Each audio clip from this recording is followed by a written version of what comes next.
সবাইকে স্বাগত। আপনারা যারা পরীক্ষা দিবেন আপনাদের পরীক্ষাটি এমসিকিউ হবে। আজকে একটি এমসিকিউ পরীক্ষার প্রশ্ন প্যাটার্ন নিয়ে এসেছি। ইনশাল্লাহ এই প্যাটার্ন থেকে 25 থেকে 30 নাম্বার অনায়াসে কমন পাবেন। ধৈর্য সহকারে সম্পূর্ণ ভিডিওটা দেখেন। আমি দেখিয়ে দিব কোন কোন বিষয় কোন কোন টপিক থেকে প্রশ্ন আসে। অনেক পরীক্ষার্থী উত্তীর্ণ হতে পারে না, কারণ একটি পরীক্ষার প্রশ্ন প্যাটার্ন বোঝে না বলেই। কোন কোন টপিক কোন কোন বিষয় থেকে প্রশ্ন আসবে সেটা বুঝতে পারে না বলেই কিন্তু পরীক্ষা উত্তীর্ণ হতে পারে না। আজকে আমি সকল বিষয় নিয়ে আলোচনা করব। কোন সাজেশন কোন বই ফলো করলে আপনারা পরীক্ষা উত্তীর্ণ হতে পারবেন, এবং আমরা আপনাদের জন্য একটি চূড়ান্ত সাজেশন তৈরি করেছি। কিছুক্ষণ পরে এ সম্পর্কে আলোচনা করতেছি।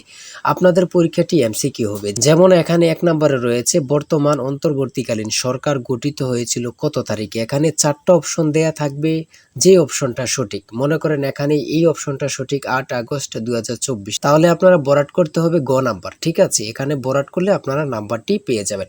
আপনারা যারা পরীক্ষা দিবেন, পরীক্ষার প্রশ্ন প্যাটার্ন যেমন থাকবে সেম প্যাটার্নে আমরা একটি চূড়ান্ত সাজেশন তৈরি করেছি, একদম শর্ট করে।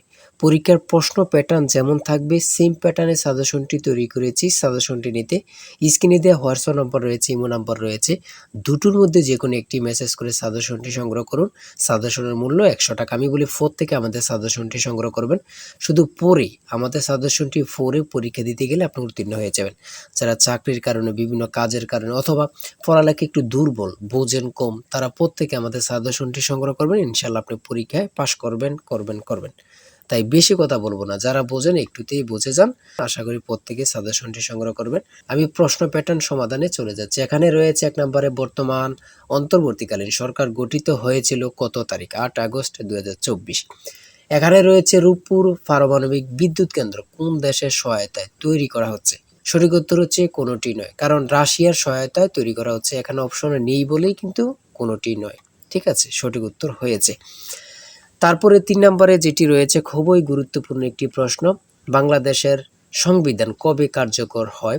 কত পরীক্ষায় যে আসছে আল্লাহ ছাড়া কেউ জানে না। তাই বলি অবশ্যই আমাদের চ্যানেলটি সাবস্ক্রাইব ও পেজটি ফলো দিয়ে রাখবেন। কেন? পরীক্ষার নোটিশ, পরীক্ষার রেজাল্ট, পরীক্ষার প্রশ্ন সমাধান, যাবতীয় সকল তথ্য সবার আগে আমরা ভিডিও আপলোড দিয়ে রাখি। আপনি যদি চ্যানেলটি সাবস্ক্রাইব, পেজটি ফলো দিয়ে রাখেন, সবার আগে চলে যাবে আপনার কাছে নোটিফিকেশন। মনে করেন আপনি পরীক্ষা দিয়েছেন, পরীক্ষার প্রশ্ন সমাধান দেখিয়ে দিব, তারপরে রেজাল্টের অপেক্ষা করা লাগবে না, আমাদের চ্যানেলে পেয়ে যাবেন, সকল তথ্য পেয়ে যাবেন, এবং কি নতুন নতুন চাকরির তথ্য পেয়ে যাবে। সার্কুলার দেওয়ার সাথে সাথে আমাদের চ্যানেলে আপলোড দেওয়া হবে। আপনি শুধু আমাদের চ্যানেলটি সাবস্ক্রাইব, পেজটি ফলো দিয়ে রাখলে সবার আগে চলে যাবে আপনার কাছে নোটিফিকেশন। তাই অবশ্যই চ্যানেলটি সাবস্ক্রাইব, পেজটি ফলো দিয়ে আমাদের মেম্বার সদস্য হয়ে আমাদের সাথেই থাকবেন। কত পরীক্ষায় যে আসছে আল্লাহ ছাড়া কেউ জানে না, সেটা হচ্ছে 16 ডিসেম্বর 1972 সালে। 4 নম্বরে রয়েছে বাংলাদেশের মহান স্বাধীনতার যুদ্ধে বীরত্বের জন্য কতজন বীর মুক্তিযোদ্ধাকে বীর বিক্রম উপাধি প্রদান করা হয়। খুবই গুরুত্বপূর্ণ। এখানে বীর বিক্রম দিয়েছে, বীর উত্তম থাকতে পারে, ঠিক আছে, এমন কিন্তু থাকতে পারে। খুবই গুরুত্বপূর্ণ একটি প্রশ্ন। তারপরে যে প্রশ্নটি বারবার আসছে সেটা হচ্ছে ইজমির শহরটি কোন দেশে অবস্থিত। খুবই গুরুত্বপূর্ণ প্রশ্ন উত্তর। বাংলা, ইংরেজি, গণিত, সাধারণ জ্ঞান থেকে প্রশ্ন থাকবে। ঠিক আছে, আমি বলে রাখি। তারপরে 8 নম্বরে একটি প্রশ্ন দিয়েছে, দেখেন, বাংলাদেশের জাতীয় খেলা কোনটি। সঠিক উত্তর হচ্ছে হাডুডু। সঠিক উত্তর হাডুডু। খুবই গুরুত্বপূর্ণ একটি প্রশ্ন। কোন মুঘল সম্রাটের সময় লালবাগ দুর্গ নির্মাণ করা হয়েছিল। সেটা হচ্ছে আওরঙ্গজেব। খুবই গুরুত্বপূর্ণ একটি প্রশ্ন। হ্যাঁ, তারপর আমরা দেখে নিই অপর পৃষ্ঠে কি দেওয়া আছে। 10 নম্বরে রয়েছে বাংলাদেশ আইন অনুযায়ী পুরুষ ও নারীর বিয়ের সর্বনিম্ন বয়স কত। এখানে সর্বপ্রথম বলেছে পুরুষের কত, আমরা জানি পুরুষের কত 21 বছর এবং নারীদের কত 18 বছর। তাহলে এখানে সর্বপ্রথম রয়েছে 21 ও 18। এটা কিন্তু সঠিক হবে না, কারণ এখানে প্রথমে মহিলার দিয়েছে, তারপরে পুরুষের দিয়েছে। প্রথমে চেয়েছে কার, পুরুষের, তার জন্য 21 বছর। তারপরে চেয়েছে কার, নারী, তার জন্য 18 বছর। ঠিক আছে। আচ্ছা, 11 নম্বরে রয়েছে কোন উদ্ভিদের শ্বাসমূল আছে। খুবই গুরুত্বপূর্ণ একটি প্রশ্ন। হ্যাঁ, তারপরে 12 নম্বরে রয়েছে কোন ভিটামিনের অভাবে চুল পড়ে যায়। তারপরে 14 নম্বরে রয়েছে ভারত শ্রীলঙ্কাকে পৃথক করেছে কোন প্রণালী। খুবই গুরুত্বপূর্ণ একটি প্রশ্ন। এটা যে কত পরীক্ষা আসছে আল্লাহ ছাড়া কেউ জানে না। বাংলাদেশ কত সালে জাতিসংঘের সদস্য লাভ অথবা সদস্য পদ লাভ করেন। হ্যাঁ, 1974 সালে। বঙ্গভঙ্গ রদ হয় কত সালে। সূর্যের নিকটতম গ্রহ কোনটি। খুবই গুরুত্বপূর্ণ একটি প্রশ্ন। ঠিক আছে। আমি যে প্রশ্নগুলো নিয়ে এসেছি খুবই গুরুত্বপূর্ণ প্রশ্ন। আপনারা প্রত্যেকে আশা করি আমাদের সাজেশনটি সংগ্রহ করবেন। ইনশাআল্লাহ আপনি পরীক্ষায় উত্তীর্ণ হয়ে যাবেন। এদিক দিয়ে রয়েছে ২০ নম্বরে কোন বানানটি শুদ্ধ? শুদ্ধ বানান থেকে একটি প্রশ্ন আসবেই আসবে। যেমন বিভীষিকা কত পরীক্ষায় আসছে আল্লাহ ছাড়া কেউ জানে না। হ্যাঁ? শেষ প্রশ্ন উপন্যাস কে লিখেছেন? খুবই গুরুত্বপূর্ণ। শরৎচন্দ্র চট্টোপাধ্যায়। তারপরে সন্ধি বিচ্ছেদ থেকে অবশ্যই আপনাদের প্রশ্ন থাকবে। ১০০% শিওর সন্ধি বিচ্ছেদ থেকে থাকবেই থাকবে। বানান শুদ্ধকরণ থেকে অবশ্যই প্রশ্ন থাকবে। আদালত কোন ভাষার শব্দ? যেমন এইটাও বলতে পারে কলম কোন ভাষার শব্দ? তারপরে চশমা কোন ভাষার শব্দ? ভাষা থেকে একটি প্রশ্ন অথবা ২টি প্রশ্ন থাকবে। সমার্থক শব্দ থেকে প্রশ্ন থাকবে।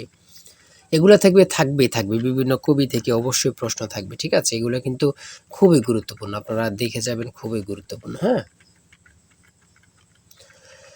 তারপরে রয়েছে ৩০ নম্বরে রয়েছে আকাশ ভেঙে পড়া। বাগধারা থেকে অবশ্যই থাকবে। আমার কথা বুঝতে পারছেন? বাগধারা থেকে অবশ্যই থাকবে। কবিতা থেকে যেমন কপোতাক্ষ নদ কবিতাটি কার লেখা? ঠিক আছে? থাকবে। Identify the correct passive form of this sentence. Do you know them? ইংরেজি ক্ষেত্রে খুবই একদম সহজ থাকবে। এত কঠিন কোনো প্রশ্ন থাকবে না। ঠিক আছে? আপনারা বুঝতে হবে। ঠিক আছে? এত কঠিন কোনো প্রশ্ন থাকবে না। ট্রান্সলেট থেকে ইংরেজি থেকে থাকবে। তারপরে ৩৪ নম্বরে রয়েছে কোন বানানটি সঠিক? ঠিক আছে? সঠিক। আপনারা ট্রান্সলেট থেকেও থাকবে। ঠিক আছে? ইংরেজি পার্ট থেকে ট্রান্সলেট থেকে থাকবে, কারেক্ট থেকে থাকবে। তারপরে ট্রান্সলেট থেকে থাকবে, এটা কিন্তু ১০০% শিওর। আপনারা ভালোভাবে ট্রান্সলেট পড়বেন। লিখিত বলেন আর এমসিকিউ বলেন, ট্রান্সলেট থাকবেই। ঠিক আছে? আর্টিকেল থেকে থাকবে, প্রিপোজিশন থেকে থাকবে ইংরেজি ক্ষেত্রে, এগুলা থাকবে। ভয়েস থেকে থাকবে। তারপরে গণিতের ক্ষেত্রে থাকবে। মান নির্ণয়ের অঙ্ক গণিত থাকবে। মান নির্ণয়ের অঙ্ক থাকবে। হ্যাঁ? ঠিক আছে? আর আমাদের সাজেশনের প্রত্যেকটি প্রশ্নের ব্যাখ্যা ও সমাধান সহ আপনারা পেয়ে যাবেন। তারপরে এখানে রয়েছে ১ কোটিতে কত মিলিয়ন হয়? ১ কোটিতে কত মিলিয়ন হয়? খুবই গুরুত্বপূর্ণ। সেটা হচ্ছে ১০ মিলিয়ন। শতকরা থেকে থাকবে, লাভ ক্ষতি থেকে অবশ্যই থাকবে। ঠিক আছে? অনুপাত থেকে থাকবে, দশমিকের গুণ থাকবে। এটা কিন্তু একদম সহজ। আমি আপনাদেরকে একটু বুঝিয়ে দিই। এখানে ২ দুগুণে ৪, ৪ দুগুণে ৮। দশমিকের পরের সংখ্যাগুলো গুণ করে দিবেন। ২ দুগুণে ৪, ৪ দুগুণে ৮। তাহলে আমরা রেজাল্ট পেলাম কত? ৮। ঠিক আছে? তাহলে দশমিকের পরে কয়টা শূন্য? মানে সংখ্যা ১, ২, ৩, ৪, ৫, ৬। এখন ৬টা পেয়েছি। দশমিকের পরে সংখ্যা পেয়েছি ৬। যদি আমরা এর পূর্বে গুণ করে ৮ পাই, তাহলে ৬টা সংখ্যা হইতে, হ্যাঁ, ৮-এর সাথে কয়টা শূন্য দিতে হবে? ৫টা শূন্য দিলেই কিন্তু আপনার হয়ে যাবে। ঠিক আছে? যেমন ১, ২, ৩, ৪, ৫টা শূন্য আর ৮।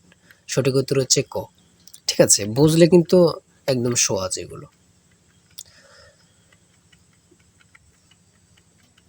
এত কঠিন প্রশ্ন থাকবে না। একদম ইজি। কিন্তু আপনারা আনইজি ফিল করবেন। ঠিক আছে? আরে এটা তো পারি কিন্তু মনে আসতেছে না। ভয় পাওয়া যাবে না। ঠিক আছে? নিজেকে শক্ত করতে হবে। পিতা-পুত্র থেকে অবশ্যই অঙ্ক ১ নাম্বার থাকবেই থাকবে। ঠিক আছে? জ্যামিতি থেকে অঙ্ক থাকবে। ঘাবড়াতে পারবেন না। অনেকেই ঘাবড়িয়ে যায়। ঠিক আছে? পরীক্ষার হলে ঘাবড়িয়ে যায়। ভয় নিয়ে পেলে তারা কিন্তু পারবে না। ৭৮ ডিগ্রি কোণের সম্পূরক কোণ কত ডিগ্রি? ৭৮ ডিগ্রি কোণের সম্পূরক কোণ কত ডিগ্রি? আমরা জানি সম্পূরক কোণ হচ্ছে ১৮০ ডিগ্রি। আর পূরক কোণ হচ্ছে ৯০ ডিগ্রি। হ্যাঁ? তো সম্পূরক কোণটা ১৮০ ডিগ্রি হলে যদি ১৮০ তে ৭৮ মাইনাস দেন, বাকি যেটা আছে ওটাই হচ্ছে সম্পূরক কোণ। ঠিক আছে? সর্বশেষ রয়েছে ৬০ নম্বরে ১৩ সেন্টিমিটার ব্যাসার্ধের বৃত্তের কেন্দ্র হতে ৫ সেন্টিমিটার দূরত্বে অবস্থিত যে এর দৈর্ঘ্য কত? সেটা হচ্ছে ২৪ সেন্টিমিটার। এতক্ষণ আলোচনা করলাম। যদি ভালো লাগে অবশ্যই আমাদের চ্যানেলটি সাবস্ক্রাইব ও পেজটি ফলো দিয়ে রাখবেন, কেন নেক্সট ভিডিও পাওয়ার জন্য। আমাদের চ্যানেলটি সাবস্ক্রাইব ও পেজটি ফলো দিয়ে রাখলে নেক্সট ভিডিও আপলোড দেওয়ার সাথে চলে যাবে আপনার কাছে নোটিফিকেশন।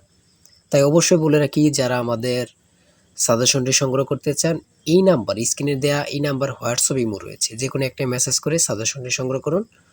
ঠিক আছে? প্রত্যেকে আমাদের সাজেশনটি সংগ্রহ করবেন। ইনশাআল্লাহ আপনি পরীক্ষায় পাস করবেন। আমি বলে রাখি, ইনশাআল্লাহ আপনি পরীক্ষায় পাস করবেন। যারা পরীক্ষায় পাস করতে চান ১০০ টাকার বিনিময়ে হলেও আমাদের সাজেশনটি সংগ্রহ করুন। আজকের ভিডিও এই পর্যন্ত। সবাই ভালো থাকবেন, সুস্থ থাকবেন। আর আপনার যে কোনো সমস্যা কমেন্টে লিখুন। আল্লাহ হাফেজ।